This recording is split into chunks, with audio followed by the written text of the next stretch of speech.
जी काही पत्रकार परिषद अरेंज केली त्याचा मागचा हेतू असा होता की मागच्या 31, 1 आणि 2 सप्टेंबरला आपल्या हदगाव हिमायतनगर मतदारसंघामध्ये जी प्रचंड अतिवृष्टी झालेली आहे त्या संदर्भात मी तालुक्यात किंवा एखाद्याच्या बांधावर जाण्यापेक्षा मला हे संयुक्तिक वाटलं की मी शासन दरबारी जावं। त्यानुसार मी अजितदादांकडे गेलो, त्यानुसार आपले मदत व पुनर्वसन मंत्री जे आहेत अनिल पाटील यांच्याकडे गेलो।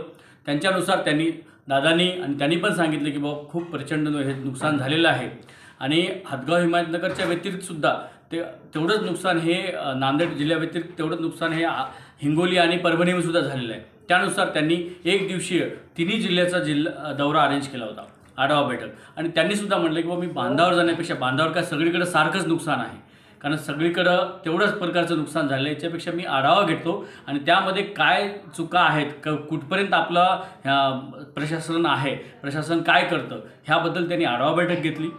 पाटील एखाद्या नाही, हे बघा, त्यांना आमदार साहेब आहेत, मला त्याच्याबद्दल म्हणायचं, पण एक आमदार साहेबांनी इथं तहसीलमध्ये काढण्यापेक्षा त्यांनी जर मुख्यमंत्र्याकडे गेले असते किंवा कृषी मंत्र्याकडे गेले असते किंवा मदत पुनर्वसन गेले असते तर तिथं जर गेले असतं तर आम्ही जेवढा अरेंज केला त्याच्यापेक्षा अजून जास्त संयुक्तिक राहिलं असतं। कारण हातामध्ये काय असतं हे तुम्हाला सगळ्यांना माहिती आहे। नांदेड अतिवृष्टी झाली आणि तुम्ही त्याबद्दलही कृषी मंत्र्याची भेट घेतली। जेव्हा मी दोघांची सर्वात प्रथम 2 वेगळे विषय आहेत। कृषी मंत्री हा कंपनीच्या विमाबद्दल हँडल करतात आणि मदत पुनर्वसन मंत्री जे आहेत ते शासनाचं जे अनुदान आहे, नुकसान अनुदान, ते ह्या 2 गोष्टी बघतात। तर त्या संदर्भात मी दोघांनासुद्धा भेटलो आणि जास्तीत जास्त अनुदान हे मदत पुनर्वसन मंत्री आणि प्रशासनाचे पंचनामे ह्या गोष्टी आहेत ह्या त्या बघतील आणि जास्तीत जास्त शेतकऱ्यांना विमा कसा मिळेल हा विषय हे माननीय कृषी मंत्री धनंजय मुंडे साहेब बघतील। पाटील तिकीट मिळालं, काय आपण तिकीट घेऊन विधानसभा लढणार आहात? निश्चितच हे बघा, माझ्यासारख्या प्रत्येक राजकीय क्षेत्रामध्ये वावरणाऱ्या लोकांना हे वाटतं की बाबा आपल्या क्षेत्रामध्ये कुणाला नगरसेवक व्हावं वाटतं, कुणाला जिल्हा परिषद सदस्य व्हावं वाटतं, तसंच कुणाला आमदार व्हावं वाटतं। मागील 15-20 वर्षापासून मी माझ्या राजकारणाची सुरुवात ही अजितदादापासून झालेली आहे, अख्ख्या मतदारसंघाला माहिती आहे। तर माझासुद्धा इच्छा असणार आहे की जेव्हा महायुतीमध्ये जे काही शिंदेसाहेब असतील, फडणवीस साहेब आणि अजितदादा जे काही ठरवतील, ज्या पक्षाला जर आमच्या पक्षाला मिळालं आणि आम्ही आमच्या पक्षातर्फे केलेलंच आहे की बाबा हा मतदारसंघ राष्ट्रवादीला अजितदादांना सोडण्यात यावा, तर आमच्या मतदारसंघात आम्हाला सोडल्यानंतर मला तिकीट दिल्यानंतर डेफिनेटली मी जिंकण्यासाठी इथे उभा राहिला असेल।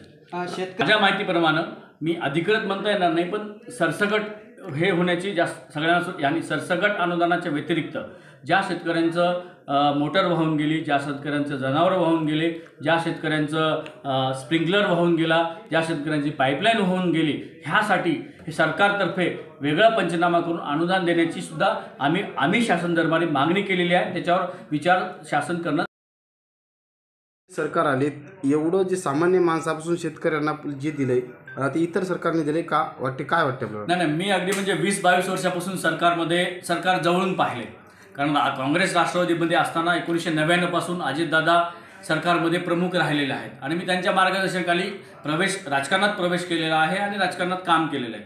तर एवढं आज असे काही मुद्दे आहेत की कुठल्याही सरकारने एवढ्या सगळ्यांना खुश करण्याचा, जास्तीत जास्त समाज घटकांना खुश करण्याचा कुठल्याही सरकारने प्रयत्न केलेला नाही जे एवढं सरकार देते आपल्याला।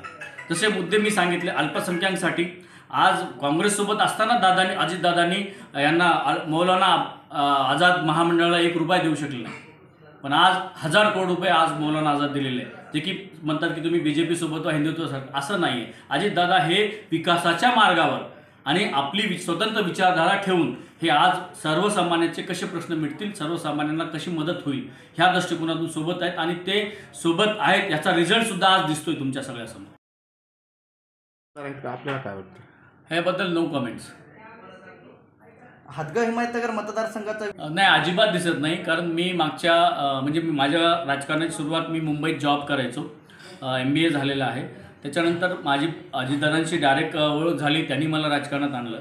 त्यानुसार मी राज्याच्या विविध भागात दौरे केलेले आहेत, राजकीय असो किंवा सामाजिक असो किंवा माझ्या आपलं औद्योगिक असो किंवा उद्योगानिमित्त केले आहेत। तर बाकीच्या मतदारसंघात जे पाहतो, आता उदाहरण जर द्यायचं असेल तर एक राष्ट्रवादीचे सुनील अण्णा शेळके आमदार आहेत मावळचे, तर त्यांच्या मतदारसंघामध्ये अक्षरशः 4000 करोडच्या वर निधी आलेला आहे। तर तुम्हीच पत्रकार बांधवांना मला सांगा की आपल्या हातगाव मतदारसंघामध्ये आतापर्यंत कधी एवढा निधी आला का? आणि जवळजवळ अजून एक महत्त्वाचं लोकप्रतिनिधीचं काम की विधिमंडळामध्ये बोलणं. आपल्या ज्या काही मतदारसंघाच्या समस्या आहेत ते विधिमंडळामध्ये बोलायला पाहिजे, मांडायला पाहिजे. आणि त्या ज्या जो विधिमंडळात समस्या मांडतो, बोलतो, त्याला वजन असतं, त्याला रिझल्ट मिळतो. हा मला करताना कधी आपल्या मतदारसंघातलं कोणी दिसलं नाही, ही मला एक शोकांतिका वाटते. मला सर्व शेतकऱ्यांना आव्हान आहे, जसं आम्ही आढावा बैठकीमध्ये पण झालं की सर्वात महत्त्वाचं तुमचं पीक पेरा करून घेणे आहे. पीक पेरणा ह्यासाठी करणे आहे, जर तुम्ही पीकच पेरलं नाही तर तुम्हाला नुकसान कोणत्या बेसवर द्यायचं. त्यामुळे सगळ्यांनी पीक पेरा करायला पाहिजे. आणि याच्या व्यतिरिक्त पिकाच्या व्यतिरिक्त जे नुकसान झालं त्यांनी वैयक्तिकरित्या तहसीलला जाऊन अर्ज करणे की बाबा माझं हे नुकसान झालं आहे, माझ्याकडे आत्तापर्यंत कुणीही पंचनामा करायला आलेलं नाही. तर सर्व शेतकऱ्यांनी ज्याचं वैयक्तिक, जरी तुमच्याकडे शासनाची टीम आलेली नसली तरी तुम्ही ज्याचं नुकसान जे काही झालेलं असेल शेतीच्या पिकाच्या व्यतिरिक्त, त्यांनी तहसीलला जाऊन एक अर्ज देणे आणि त्याची रिसिव्ह घेणे आणि त्याचा फॉलोअप करणे. आणि गरज पडली तर आमच्यासारखे लोक त्याबद्दल प्रशासनाला धारेवर धरून आणि ते मंजूर करण्यासाठी सुद्धा आम्ही प्रयत्न करू. पक्षानं जर संधी तुम्हाला बघा, विकासापासून मला म्हणायचं कोसं दूर आहे आपला. आणि इतका सुंदर मतदारसंघ आहे नांदेड जिल्ह्यामध्ये. आपल्याला 2 नद्या आहेत नैसर्गिकरित्या, एक पैनगंगा, दुसरी कयाधू. पाण्याचा काही प्रॉब्लेम नाही, मुबलक पाणी आहे, शेती चांगल्या प्रकारची आहे. तरी पण याचा फायदा आपण आपल्या मागच्या जे कोणी लोकप्रतिनिधी यांनी कुठेही घेतला नाही. या शेतीच्या बेसवर कुठेही फूड प्रोसेसिंग युनिट नाही आहे, MIDC नाही आहे इथे. दळणवळण आत्ता तरी कुठेतरी ह्या युती शासनामध्ये कुठेतरी रस्ते मिळतात, बघायला मिळतात. तर गावोगाव गेलं तर तुम्ही रस्तेसुद्धा बघायला मिळत नाही, अशी परिस्थिती आपल्या तालुक्यात. आरोग्याच्या दृष्टीने तसंच होतं. आता आपल्यामध्ये कुठेतरी महायुती सरकार आपलं प्राथमिक आरोग्य केंद्र पण स्थापन करत आहे, बरीचशी येत आहेत आपल्या तालुक्यात. त्यानंतर उपजिल्हा ग्रामीण रुग्णालयसुद्धा होतं आहे. तर हे कुठेतरी आपल्याला दिसते, पण यापूर्वी असं कुठेही झालेलं मला बघवत नाही आहे. थोडं खाली घ्या.